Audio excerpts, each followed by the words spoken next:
Hey everyone, my name is Lauren Luginsland, and I'm an incoming postdoctoral scholar in the Mersani College of Medicine here at the University of South Florida. I've recently completed my PhD in kinesiology and rehabilitation at Old Dominion University, where I had the opportunity to work in the neuromechanics lab and investigate gait mechanics in individuals with autism spectrum disorder. Biomechanically speaking, we already know that this population tends to walk with reduced ground reaction forces, reduced moments, and reduced spatial temporal parameters.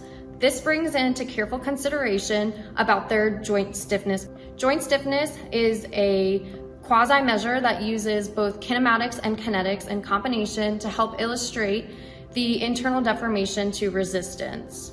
Research has shown that the autism population, when they are physically active, prefer individual forms of physical activity such as running. Therefore, we wanted to investigate joint stiffness, which is usually utilized as an injury predictor, and running in this population. The underlying goal of this study was to help emphasize different therapeutic and rehabilitation interventions for the future.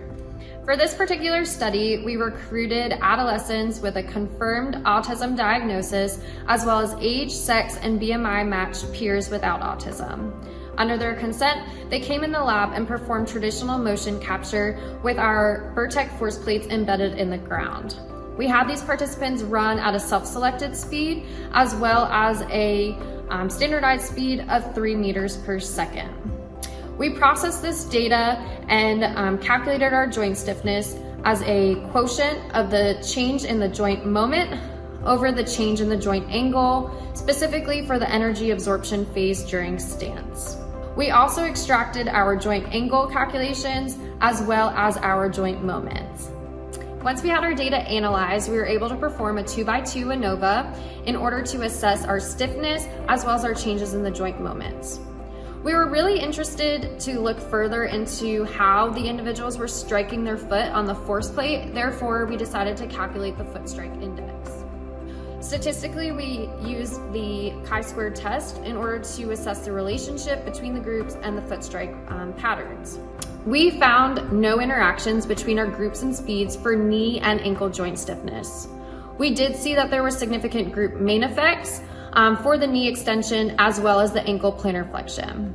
Autistic individuals had around 12 to 19% reduction in the knee and ankle stiffness respectively. For joint moments, we found no significant interactions between our groups and speeds. There was a significant group main effect as well for the knee extension and ankle plantar flexions. We found that autistic individuals still had a reduction by around 11% and 21% respectively. Getting into our foot strike index, we were very surprised to see that there was a significant relationship between the group and strike patterns. No autistic participants ended up running with a force strike pattern, which was contradictory to some of the previous research that has been out there.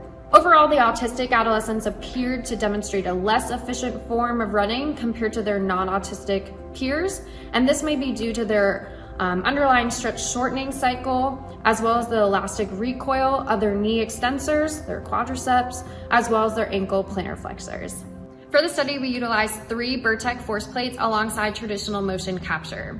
The force plates were crucial for this study as it aided us in our calculation of joint stiffness by providing us the information we needed in order to calculate our joint moments. Additionally, the force plates allowed us to calculate our center of pressure at the instance of foot strike, which played a huge role into our calculation of a foot strike index. I'd really like to thank Vertec for highlighting my research today, and I encourage everyone to check out our paper published in the Journal of Biomechanics. Thank you.